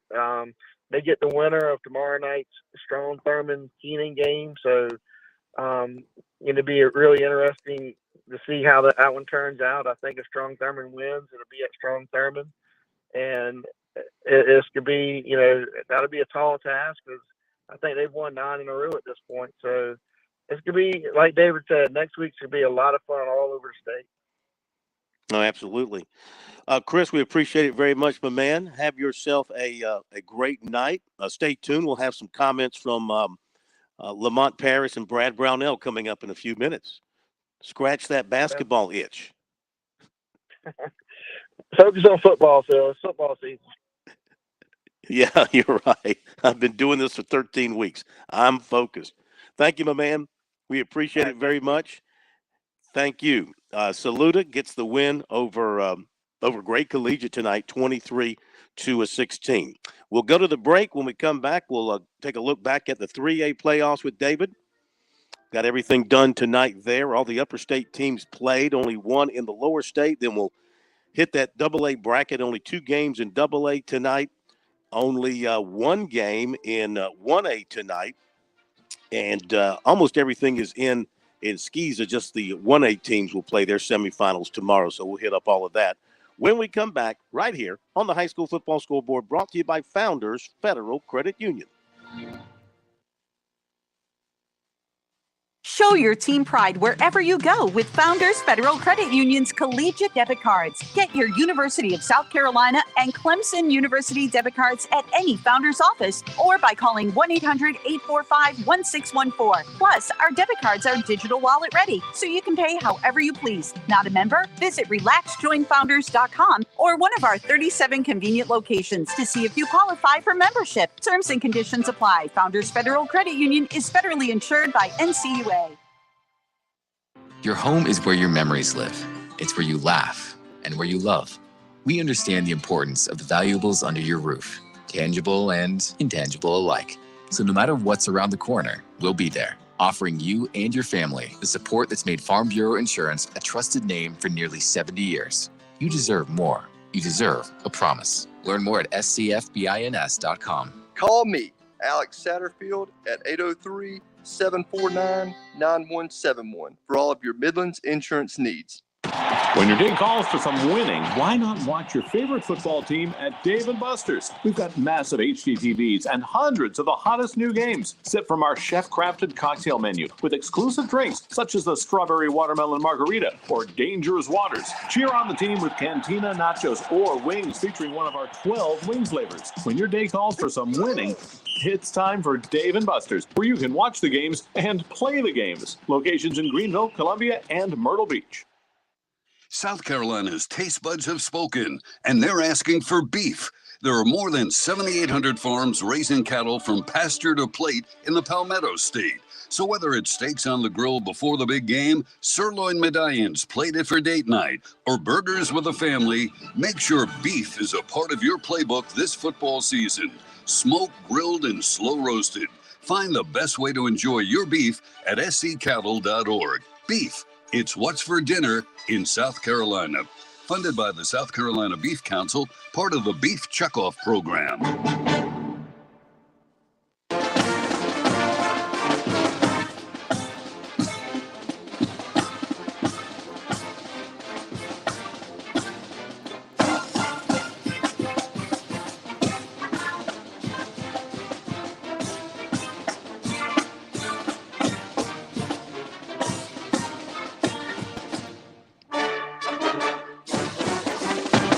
Football Scoreboard brought to you by Founders Federal Credit Union all across the state of South Carolina. Founders Federal Credit Union, along with the High School Football Scoreboard. We, too, all across the state of South Carolina. Phil Kornblut and David Shelton. And, JP, if you'll check the sheet there, I put a coach's number on there for you to ring up and see if we can get on the air with us here. in the next couple of minutes. So let's address that. In the meantime, David, let's go to the 3A bracket, that upper state. Here's Powdersville, 42-12 over Chester. And then Daniel, 55-17 Woodruff. Clinton, 28-13 BHP. And Chapman, 57 Seneca, 29. So, and there's Daniel, that winning streak, edging up towards 40 games now with their win tonight. And they get Powdersville next week. What do you think about those two?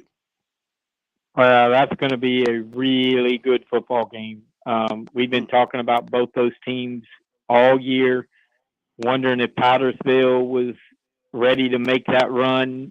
The upper state is loaded in 3A. You know, you got Clinton, you got Powdersville, you got Daniel, who just Daniel just jumps on people so quick. They get ahead so quick. Everybody they play is playing from behind, and they just cruise. I mean, they were up 28-0 or something really fast tonight. So Powdersville, for them to have a chance, they gotta stay in the game. They can't let Daniel run out to that big lead, because Daniel's a finisher, kind of like Dutch Fork. You know, Dutch Fork gets out on you, they're gonna finish you. So, but I think that's gonna be a really good game. I really do. Mm-hmm. And how about Clinton and Chapman on the other side of the bracket? Clinton over BHP, 28-13. Chapman put 57 on the board tonight against Seneca, 57-29. Yeah, they played earlier in the year, and Clinton won that game comfortably. I think Clinton is the better team overall. Chapman is definitely playing very well here at the end. They got to feel like they've got a shot, but Clinton has been really, really good. I would pick Clinton to win the game, but I've been doing that all year. I've said the top three teams in the upper state were Daniel, Powdersville, and Clinton, and then whoever that fourth team ended up being was going to have a tough road, and that's Chapman. But they have won some games here of late, and they were very impressive tonight. They put up over 50 on a good Seneca team. All right, hang on with the football. I know it's football, high school football, but we did have the big South Carolina-Clemson basketball game tonight in Columbia. Pat Daniel was there to cover for us. I want to get to him because he's got to get up to Clemson for the football game tomorrow afternoon. But, Pat, appreciate you getting to us after you finished up your coverage of the game. 60-58 came down to a shot by Chico Carter Jr. in the last second or so to win it for South Carolina, kind of back-and-forth game. And tremendous atmosphere, it looked like, at the Colonial Life Arena. It sure was, Phil. And I know earlier tonight on Sports Talk, the three of us went back and forth about whether we liked the game being played in November or December. This was only the second time in 20 years that this rivalry game has actually been played in front of the students. It's typically 18 of those years it has taken place over Christmas break after exams are finished and the students are mostly all back home with their families. So this was a much more lively atmosphere than we've seen recently in this game, and I couldn't have been happier. It was a spectacular ball game. Both teams came out. They were rusty. It is early in the season, which is one of the complaints for why the game. This is only the second game for each team, so they did have a little bit of cobwebs to shake off. But just what a fantastic finish! As you mentioned, Chico Carter had a basket right at the end. Clemson's Brevin Galloway had just tied the game at 58 with 7 seconds remaining as he calmly sunk 2 free throws. But then without calling a timeout, no real plan in place at the moment, Chico Carter raced down the floor, had a little turnaround game winner with 0.8 of a second left on the clock. The energetic crowd went into a frenzy. But, Phil, we had a couple of interesting storylines tonight. First of all, somewhat stunning return of Clemson star P.J. Hall. He checked into the ball game at the 15-minute mark of the first half, and this came just 3 days after Clemson head coach Brad Brownell was quoted saying that he still had no timetable for Hall's return, but that he hoped to get him back at some point later in November. So he was lightly practicing, but for him to come in without having played in nearly a year, well, not a year, but 10 months at this point, he looked great. He led the team with 15 points and 5 rebounds in just about 22 minutes of play. The other storyline, which was also somewhat stunning, was the Gamecocks on the boards. They out-rebounded the Tigers 50-32 overall and dominated the offensive glass 19-9, which those stats, if you go back to last year, are nearly an exact reversal from last year's ball game when the Tigers flexed their muscles on the boards. Most notably, just about the 3-minute mark in the game, it was a 2-point ball game, and the Gamecocks had a possession where they recorded 5 offensive rebounds. That was culminated with an and one from Josh Gray, who was an absolute monster off the bench for the Gamecocks.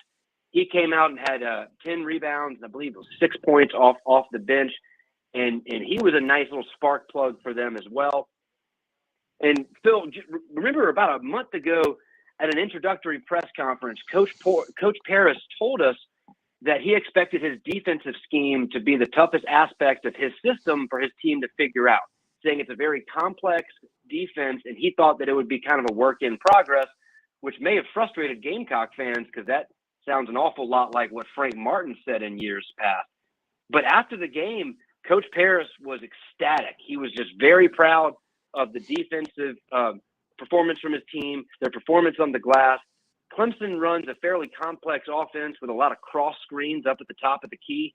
And Coach Paris noted that his guys had not really seen that in live action yet, but they did a great job of really kind of shutting that down and forcing Clemson into a lot of contested shots throughout the night, held them to under 40% shooting. And then for South Carolina, offensively, it was a pair of Columbia natives who led the way for the Gamecocks.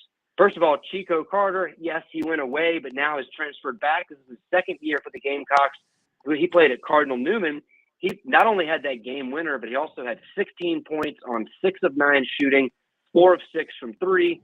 And then heralded freshman Gigi Jackson of Ridgeview finished the night with 12 points and 8 rebounds.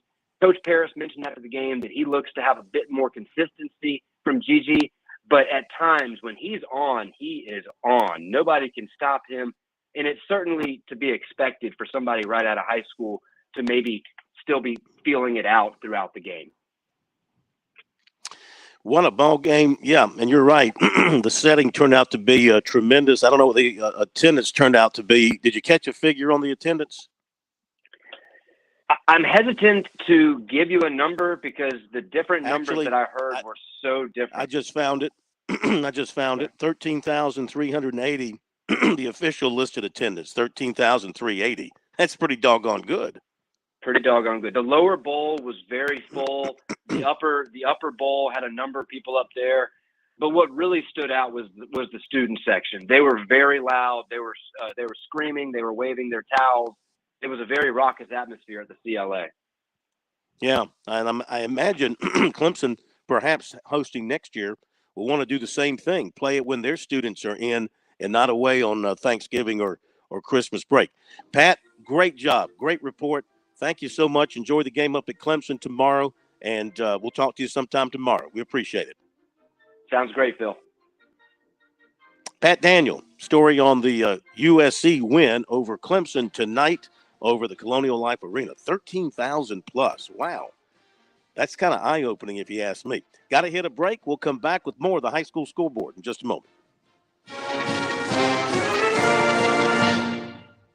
I'll second guess dinners with friends because they can be interrupted by diarrhea, gas, bloating, stomach pain, or oily stools. It turns out I have EPI, or exocrine pancreatic insufficiency, which means I'm missing the enzymes needed to digest food. My doctor prescribed Creon, pancrelipase, an oral prescription medication that replaces pancreatic digestive enzymes. Creon treats EPI due to cystic fibrosis, chronic pancreatitis, pancreatectomy, or other conditions. Creon may increase your chance of fibrosing colonopathy, a rare bowel disorder. Tell your doctor if you have a history of intestinal blockage or scarring or thickening of your bowel wall, if you're allergic to pork, or if you have gout, kidney problems, or worsening of painful swollen joints. Call your doctor if you have any unusual or severe gastrointestinal symptoms or allergic reactions. Take Creon as directed by your doctor and always with food. Do not chew capsules as this may cause mouth irritation. Other side effects may include blood sugar changes, gas, dizziness, sore throat, and cough. These are not all the side effects of Creon. Creon is the #1 prescribed EPI treatment. Ask your doctor about Creon for EPI and visit creoninfo.com or call 800-633-9110 to learn more. That's CREON info.com. With SRN News, I'm Tasha Stevens. According to the Associated Press, Democratic Senator Mark Kelly has won his bid for re-election in the crucial swing state of Arizona, defeating Republican venture capitalist Blake Masters. It places his party one victory away from clinching control of the chamber for the next 2 years of Joe Biden's presidency. Twitter may be suspending its paid subscription service, Twitter Blue. Twitter Blue users could have their accounts verified with a blue check mark for $8. Thousands of imposter accounts have been made, though. It's caused confusion and disorder on the platform. The NFL's partnering with Vanderbilt to research head injuries among football players. The study relies on custom mouth guards that contain sensors measuring force and acceleration. The project is also using the mouth guards with 4 NFL teams in the hopes of developing equipment or taking other actions to reduce serious brain injuries. This is SRN News. You know, I've been talking about the people at Stone Interiors from the very beginning. They did the incredible granite counters, the beautiful granite tabletop in my home. Our kitchen is our focal point of our house. The countertops are just gorgeous. When I talk about a local company with tremendous ethics, great workmanship, someone who sees a project through from start to finish, I'm describing Stone Interiors. So have you thought about some granite or marble countertops? What about a backsplash in your kitchen? You want to retile that bathroom? Did you know you can actually go online to stoneinteriors.com, go through their visualizer software, and design your whole kitchen, your whole bathroom project? It is so cool. If that's not for you and you want to visit their showroom, they'd love to have you come out and visit at Stone Interiors, or they can even come to you when it's convenient. For more than 20 years, Stone Interiors has done this thing the right way. Call them, 461-8950 to make an appointment, or visit them at stoneinteriors.com. That's 461-8950 or stoneinteriors.com. Have you fallen behind on your taxes and might be facing IRS penalties? Have wage garnishments, levies, or liens? Have unfiled tax returns? You want someone local and qualified. Don't fall for those national spots. Meet with me, Teresa, at Capital City Professional Services, and let me help you through your tax maze. I can help with all your tax resolution issues. There are options to get you back on track. Call Capital City Professional Services, 400-8683. That's 400-8683. Fran Halloran here. Now listen closely to what I'm about to say. I'm a business owner, and many of you listening right now, you're business owners as well. The first rule in owning a business is this: don't waste money. I see business owners waste their marketing dollars all the time. Not me. I figured out a long time ago, 8 years ago to be exact, that spending my marketing dollars at the point was not only intentional, but extremely profitable as well. If you're a small business owner, you owe it to yourself to sit down with Kevin Cohen and ask him to create a custom marketing plan for your business. He's looking for folks just like you who believe in local to partner with him in 2022 and beyond. Trust me when I tell you, partnering with The Point works. You will see results and your marketing budget will no longer be wasted. Give Kev a call at 803-563-8558 and tell him the Money Coach sent you. I'm here to fill time because, as everyone knows, when a radio station has dead air, Daddy loses money. Albeit these guys are getting such a deal, Daddy's not losing that much money. So take that, Mr. No Raise in 48 years. Don't you forget, pressing the button can also be enjoyable for you.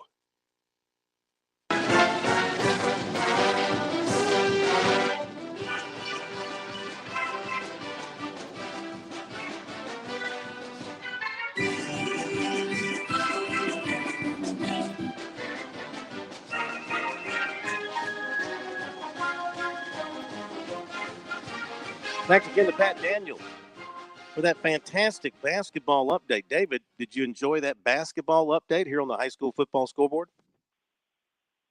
I'm sorry, did y'all do it? You love basketball, man. You're a basketball. I took a little nap. Okay. We got more folks standing by to give us reports. So I love basketball. I love basketball when it's actually basketball season. Yeah. Well, it is South Carolina Clemson. They did play tonight. We want to give them their due. So I'm a little surprised at that attendance number. I was little too. surprised. 13,000. I watched that. I watched that, and I thought I was guessing 8 to 10. But I guess I couldn't see the upper deck a lot, but I knew the lower bowl was pretty full. Yeah. Now, I mean, I don't know if that just includes season ticket sales and then walk up or whatever, but that's the published number for tonight. So it's impressive for the men's basketball team.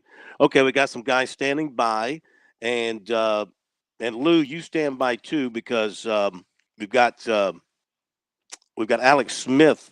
Is Alex up first? Alex Smith with Dutch Fork and story on the Dutch Fork game, Dutch Fork and Dorman.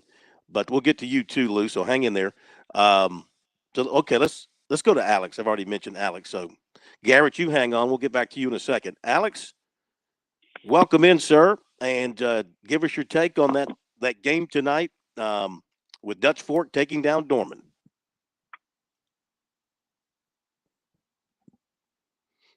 Okay, is this Alex or Garrett or Lou?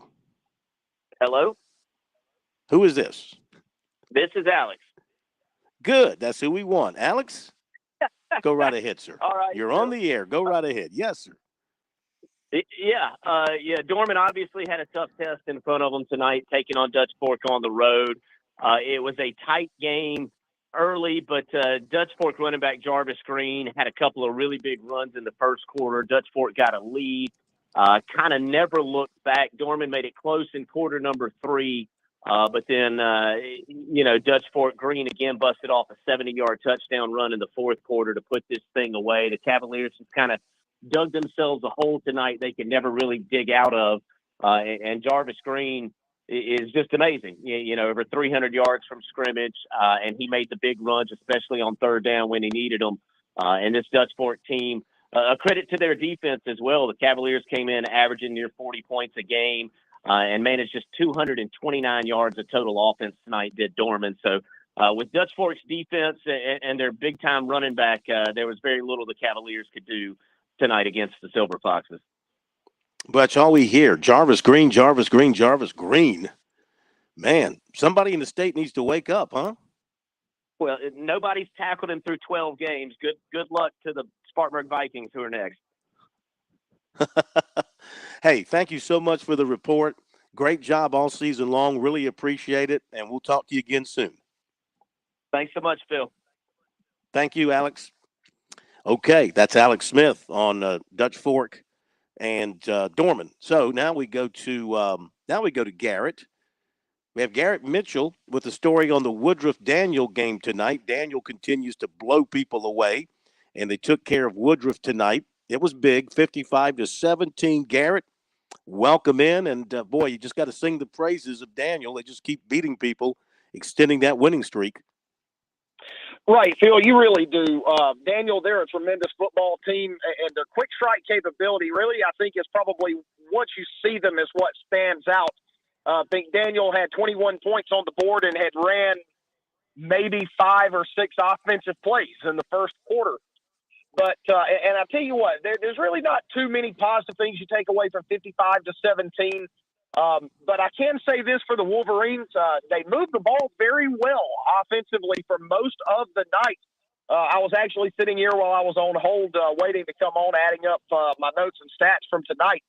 And through the first half, Woodruff actually had 253 yards of offense in the first half. The problem was just getting down into the red zone. A couple of costly miscues inside the 10 and 15-yard line just resulted in some empty drives.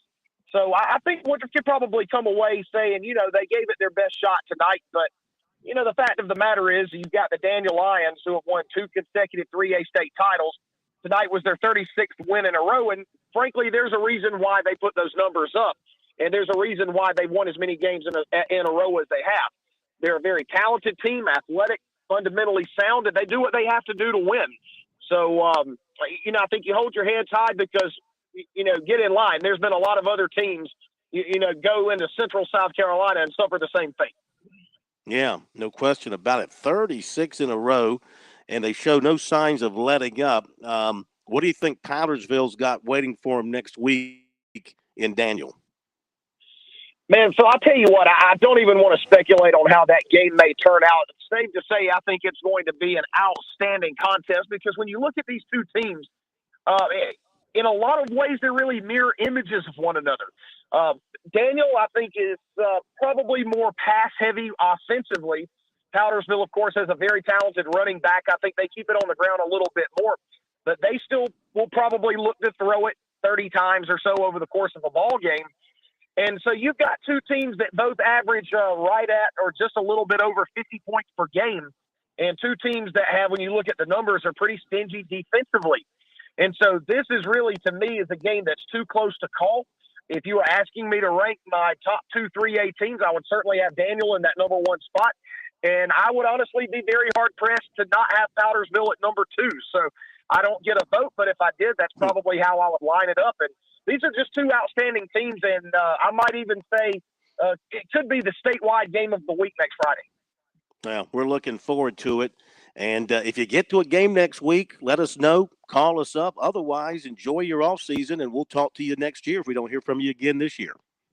Right. That sounds good, Phil. I tell you, I'm not sure that I'll make it to a game next Friday because I have a role at Woodruff with our basketball teams. I'm beginning my 23rd season as the statistician for our basketball teams. And both of our girls and boys are playing in some preseason Thanksgiving tip-off tournaments. And so we're getting the basketball season underway on Thursday and Friday night. So I very well could be tied up doing that. And I'm not sure I'll make it to a game, but I know a lot of people will. So for everybody that has a game to go to next Friday, best of luck to your teams. And looking forward to next season already. Thank you, my man. We appreciate you very much. Have a great basketball season. Talk to you soon.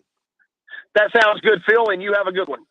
Thank you. All right, Garrett Mitchell on Daniel Woodruff. Let's bring in Lou Bazjak from the State newspaper, GoGamecocks.com, thestate.com. And Lou was also at the Dutch Fork game tonight, Dutch Fork and Dorman. So, Lou, give us your take on what you saw from Dutch Fork. I'm sure they're a little bit surprised, maybe not, that they'll be meeting Spartanburg next week and not Hannah. But is this a Dutch Fork team that's starting to hit its stride now? I think they are offensively. They came out strong, scored on the first 2 possessions, and then they were actually up 28-6 and early in the third quarter. But Dorman did a great job coming back. They got a heck of an athlete at quarterback in DJ Porter. We know about their offensive lineman. He scored, and then they intercepted a pass, and it got to 28-18. And then they forced another punt for a Dutch Fork, but they couldn't do anything. So Dutch Fork gets the ball back, and then Jarvis Green busts a 69-yard touchdown run and put the game away. And he finished with 246 yards rushing, 3 touchdowns, also had about 60 yards receiving. And his coach, Tom Knotts, went on a little rant for him after there, wondering why Dabo and Shane Beamer have not yet offered. He compared it a little bit to the Jalen Hyatt thing a few years ago when neither offered Hyatt. Now he's a standout at Tennessee. Yeah, and Clemson's looking for another running back, but they're looking at some guys outside the state, and this guy's just running up big numbers. Of course, in today's world of college football, Lou, you go to James Madison, you post some big numbers a year or two, and you transfer to a Clemson or a South Carolina or wherever. It could be, and I talked to Jarvis after, and he said Clemson's still looking on him. They're waiting on a couple decisions and see what happens with those 2 out-of-state guys. He is going to take an official visit to Appalachian State next week. I know they're Justin Watts and Appalachian State are really recruiting him hard as well, trying to get him to flip, and we know that program's going pretty well. So it'll be an interesting month for him, not only playing deep in the playoffs. He's a Mr. Football finalist and Shrine Bowl, and we'll see what happens with his recruiting in these next few weeks. All right, so what about the matchup with Spartanburg next week? How do you see it?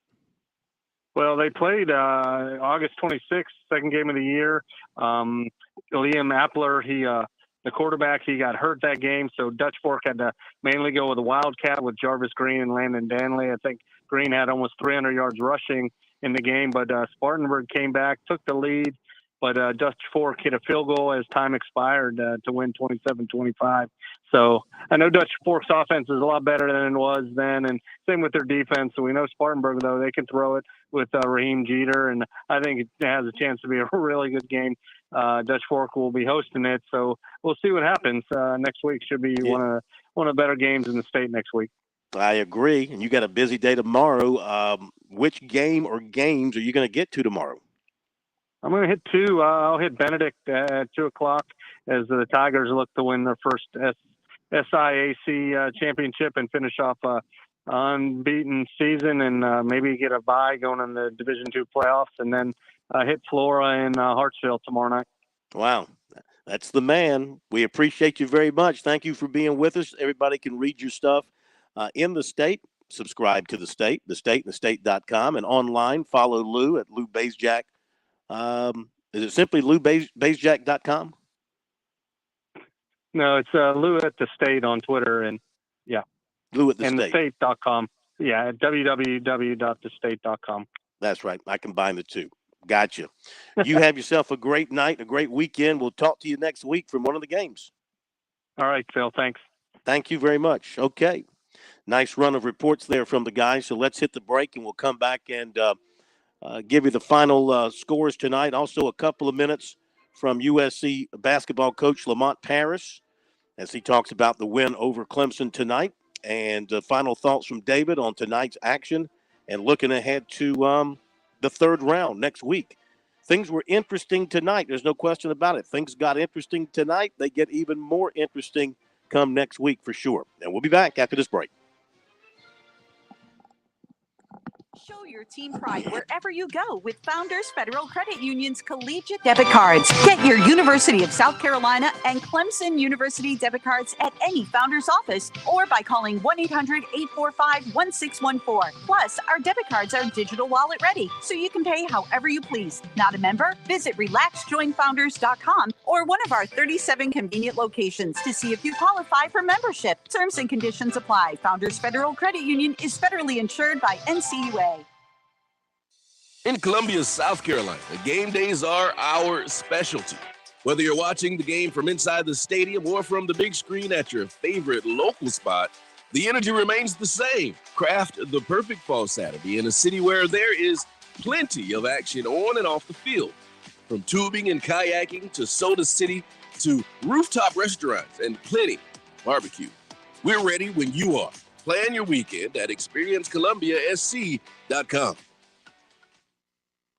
When your day calls for some winning, why not watch your favorite football team at Dave & Buster's? We've got massive HD TVs and hundreds of the hottest new games. Sip from our chef-crafted cocktail menu with exclusive drinks such as the Strawberry Watermelon Margarita or Dangerous Waters. Cheer on the team with Cantina Nachos or wings featuring one of our 12 wing flavors. When your day calls for some winning, it's time for Dave & Buster's, where you can watch the games and play the games. Locations in Greenville, Columbia, and Myrtle Beach.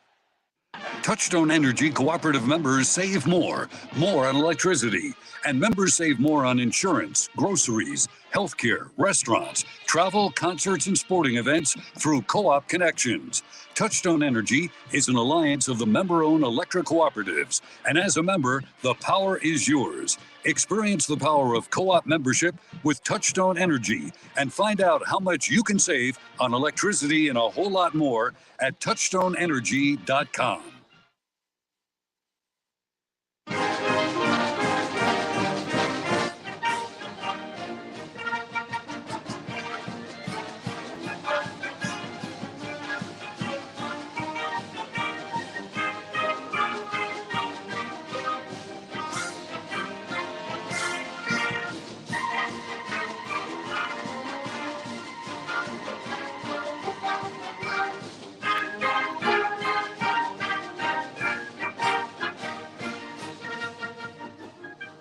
Okay, final minutes of the high school football scoreboard on this Friday night.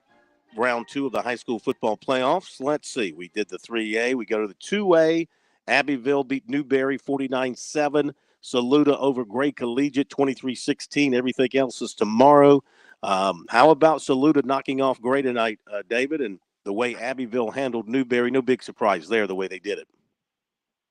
No. Saluta's win was the big win, especially with their quarterback hurt. We heard Chris Deering's report, but Abbeville was really strong last night. They jumped all over Newberry, and they did what most people expected. It's not a big surprise these two teams are in the Final Four. We'll just have to see how the rest of the 2A bracket shakes out. You expecting any funny stuff tomorrow in the games? The 6 games will be played tomorrow? No, I don't think so. I think the favorites should win. I don't see anything that I don't see any major upsets tomorrow night. All right. In the 1A playoffs, the only game was in overtime. St. Joseph's beat Southside Christian 29-28. Everything else is tomorrow, Upper State and Lower State. And obviously this game was in overtime, so it obviously was close the whole way. What about St. Joseph's knocking off Southside Christian, which were they the defending 1A champions? Yeah, they had won, 2 or 3 in a row. Yeah. This was that's a good win for St. Joe's. I still think Christchurch might be the best team in the Upper State. But I tell you what, that Lower State bracket is really going to be fun to watch how this shakes out tomorrow night. Yeah, which game in particular you're looking for? Well, I think all of them are going to be good. I think Johnsonville, Bamberg, Lamar Baptist Hill, Cross Lakeview. That's going to be a really good game. And how come I can't remember who Estill plays? Carvers Bay Estill. Okay. Man, you're getting old. You're getting old, David. You're just getting old. Yeah. Well, I got that Clemson Carolina basketball game all on my brain right now. I'm waiting for Lamont Paris's quote. Man, I can't wait. Stand by. All right, Skeeza, one more time. 4A, Lawrence Manning 28, Trinity Collegiate 27, Hammond 45, Porter-Gaud nothing. Should they just hand the trophy to Hammond now, you think? Just go ahead and give it to him? Yeah, I think they'll be favored. Yeah, I think they'll beat Lawrence Manning. Yeah. PD Academy 42, Pinewood Prep 27 in 3A. Florence Christian 19, Wilson Hall 17 in 2A. Williamsburg 38, Bethesda 8, and Colleton Prep 23, Buford Academy 20. The 1As are tomorrow, St. John's, Lee Academy, Calhoun Academy, and Thomas Hayward. And 8-man, Holly Hill 72, Richard Wynn 14, W.W. King 22, Faith Christian 18.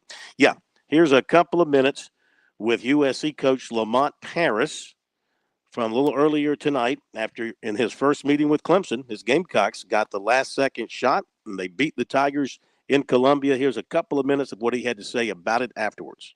I'm not easily shocked normally from our players, but they got me in the locker room today with a little Dasani shower.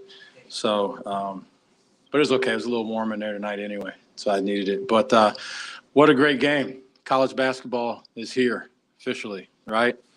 What an atmosphere. What a game. You got 2 in-state schools going at it. And, here's a spoiler alert.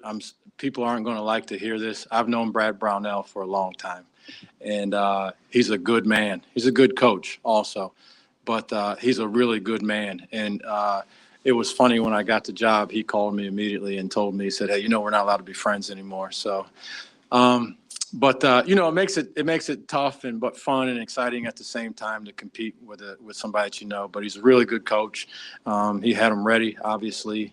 I think they did a foreign tour this summer, and so you could see they were clicking on all cylinders at times defensively, and so. But anyway, fun college basketball game. Really excited for our guys and for them to get to play a game like that, rivalry game, and then go out and enjoy and hang out and have the whole community be in a good mood because of what they did tonight. So how cool is that for them? And so I'm just glad to be a small part of it.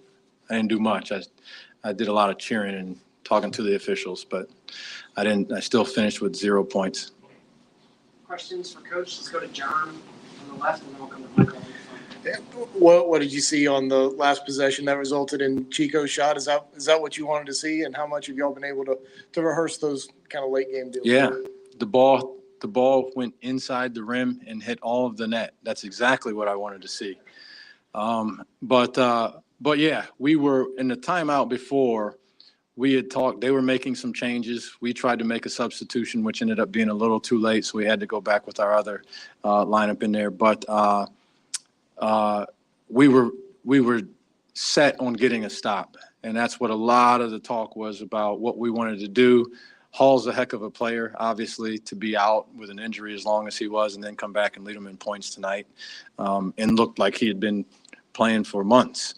But so we were really locked in on what we were going to do. If we didn't want to give up a 3, it's a 2-point game, right? Like, I don't want to give up anything, but certainly we had to play it in a way that we were not likely to give up a 3, because you don't want to lose the game in that situation. So they got to 2. We had whatever it was, 7.8, or I don't know. Somebody here probably knows exactly what was on the clock, but enough time to get it and play freely. I like oftentimes to play freely in those situations. And, sometimes I'll call a timeout, but I like broken floors. I like when you have decision makers and you have multiple guys that can do things and you have unselfish guys. I like broken floor often. And Chico got the ball. He was closest to it. I didn't even see whether they took Michi away or not, but Chico got the ball. He advanced it with pace. And because of where we were on the floor and we had some skilled guys out there on the floor, guys hugged. And so rather than settle for something, Chico took it upon himself. He made a physical play, got inside the paint, and got to a point where he could make a shot.